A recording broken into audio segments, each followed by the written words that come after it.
ہرات میں حضور علیہ السلام کی اولاد سے ایک شہزادی بیوہ ہو جاتی ہے تو وہ اپنے بچوں کو لے کر کے سمرقند میں آتی ہے اور پوچھتی ہے کہ یہاں کوئی شخص ہو جو مجبور لوگ مفلوق الحال لوگوں کی مدد کرتا ہو۔ تو لوگوں نے بتایا کہ یہاں دو بڑے سخی لوگ ہیں، ایک مسلمان ہے اور ایک مجوسی ہے۔ تو اس نے کہا مجھے تو مسلمان کے پاس ہی جانا چاہیے، اور گئی اور کہا کہ میں مفلوق الحال ہوں، میرا خاندان رسول صلی اللہ علیہ وآلہ وسلم سے تعلق ہے، غریب الدیار ہوں، شوہر کا سر سے سایہ اٹھ گیا ہے، یہ بچے ہیں، تو آپ اگر میری مدد کر دیں تو میری سفید پوشی کا بھرم باقی رہے۔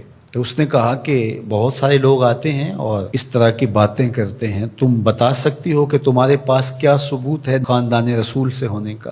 تو اس نے کہا میں مفلوق الحال ہوں، بچوں کو لے کر کے ہرات سے یہاں پہنچی ہوں، تو میں شجرہ تو ساتھ نہیں لیے پھر رہی، بس میری بات پہ اعتبار کر لیا جائے۔ اس نے کہا کہ میں تیری بات پہ اعتبار نہیں کر سکتا۔ خیر وہ وہاں سے اٹھی اور اس مجوسی کے پاس چلی گئی اور اس کو جا کے بتایا کہ مفلوق الحال ہوں، یہ میرے چھوٹے یتیم بچے ہیں، میں رسول کریم صلی اللہ علیہ وآلہ وسلم کی اولاد سے ہوں، تو آپ اگر میری مدد کر دیں۔ تو اس نے انتظام کر دیا ایک چھوٹے سے گھر کا، اور جو ضروریات کی چیزیں تھیں وہ باہم پہنچا دیں۔ یہ بھی سو گیا اور وہ مسلمان تاجر بھی سو گیا۔ ابن جوزی لکھتے ہیں کہ جب رات ہوئی تو اس مسلمان تاجر نے، سخی نے، خواب میں جنت کے منظر کو دیکھا کہ ایک خوبصورت محل ہے جس کے پاس حضور نبی رحمت صلی اللہ علیہ وآلہ وسلم کھڑے ہیں۔ تو یہ آگے شوق سے بھرا اور کہا حضور یہ محل اگر آپ مجھے عطا کر دیں۔ تو فرمایا یہ ایک مسلمان کا ہے۔ تو کہا میں بھی تو مسلمان ہوں۔ فرمایا تیرے مسلمان ہونے کا ثبوت کیا ہے؟ آنکھیں کھل گئیں، ماضی کا سارا قصہ ذہن میں تازہ ہو گیا، اور وہ جو لفظ کہے تھے کہ تیرے سیدہ ہونے کا ثبوت کیا ہے، وہ لفظ احساس پہ ہتھوڑے برسانے لگے اور نکال دیا گیا دربار رسالت سے۔ صبح ہوئی تو ڈھونڈتا پھرتا ہے کہ کل یہاں کوئی سید زادی اپنے بچوں کو لے کر کے آئی تھی، کسی کو پتہ ہو تو لوگوں نے بتایا کہ وہ فلاں مجوسی ساہوکار اور سخی جو ہے اس کے پاس ہے۔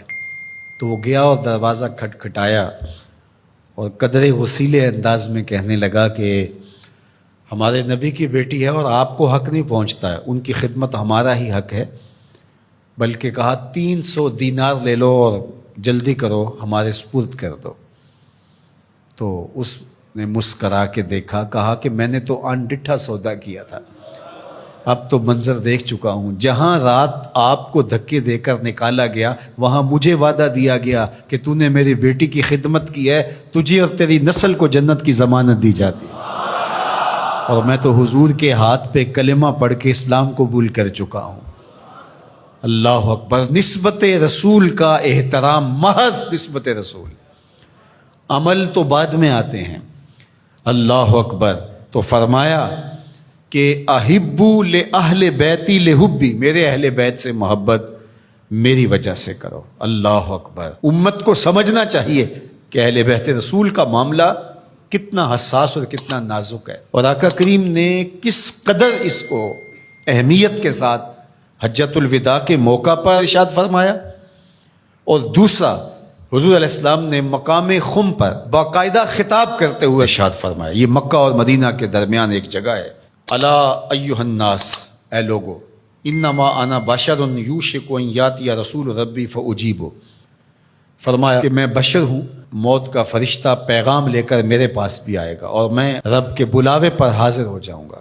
وانا تارک فیکم ثقلین، لیکن تمہیں تنہا اور لاوارث نہیں چھوڑ کے جا رہا، تمہارے اندر دو بھاری چیزیں چھوڑ کے جا رہا ہوں، جس کو میرے حضور بھی بھاری کہیں وہ کتنی بھاری ہوگی۔ اولہما کتاب اللہ، ان میں سے پہلی چیز کتاب اللہ، اللہ کی کتاب، فیہ الہدی والنور فخذوا بکتاب اللہ واستمسکوا بہ، اس میں ہدایت ہے، اس میں روشنی ہے، بس اللہ کی کتاب کو مضبوطی سے پکڑ لو اور اس کے ساتھ تمسک اختیار کر لو، جڑ جاؤ اس کے ساتھ، لپٹ جاؤ، چمٹ جاؤ اس کتاب کے ساتھ، اپنا ربط کبھی بھی قرآن سے ٹوٹنے نہ دینا، قرآن کے ساتھ اپنے تعلق باطن کو کبھی کمزور نہ ہونے دینا، اس کی تلاوت دن کے اجالوں میں رات کی تنہائیوں میں تمہارا معمول حیات رہے۔ فحث علی کتاب اللہ، حضور نے ابھارا لوگوں کو کتاب اللہ کے ساتھ جڑنے کے لیے، وَرَغَّبَ فِيهِ، اور ترغیب دی کہ اس کتاب سے وابستہ رہو، اس کتاب سے جڑو، اس کتاب کو کبھی نہ چھوڑنا۔ ثم قال، پھر ارشاد فرمایا،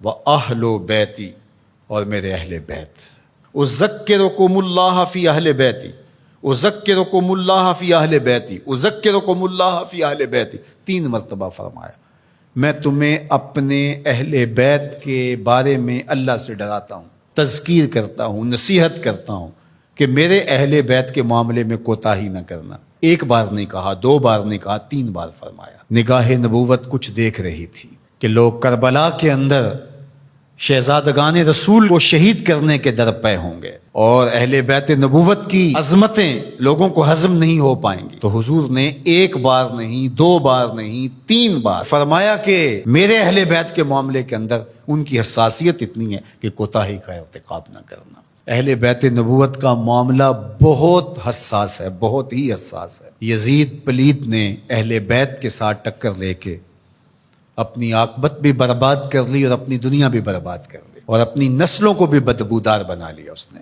یزید کا نام بدی کا استعارہ بن گیا، دشنام سے بھی بدتر، گالی سے بھی بدتر یزید کا نام ہے۔ حضرت امام حسین رضی اللہ تعالیٰ عنہ حق کا استعارہ بن کے ابھرے، اور قیامت تک ان کا نام زندہ، روشن، سرخرو، کامیاب اور بامراد رہے گا۔ رہتی دنیا تک حسین کے نام کا جھنڈا اونچا ہی رہے گا۔ اہل بیت کے لیے دلوں میں محبت جو موجزن نہیں رکھتا سینے میں، اس کے سینے میں پتھر رکھا ہوا ہے، اس کے سینے میں کسی مومن کا دل نہیں رکھا ہوا۔ یہ پیار تو ہر وقت سلگتا ہے، لیکن جو ہی محرم کے ایام آتے ہیں تو پھر خوشبوئیں پھیلنا شروع ہو جاتی ہیں، اور ان کے لیے دل میں جو جذبات پیدا ہوتے ہیں، اللہ اکبر، ہماری 1000 جانیں تصدق ان کے قدموں سے لپٹی ہوئی خاک پر، دین کے جھنڈے کو جس طرح انہوں نے اونچا رکھا، سر خرو اور سر بلند کیا، قیامت تک یہ امت خراج پیش کرتی رہے گی، اور محبتوں کے نذرانے ان کی چوکھٹ پہ پیش کرتی رہے گی۔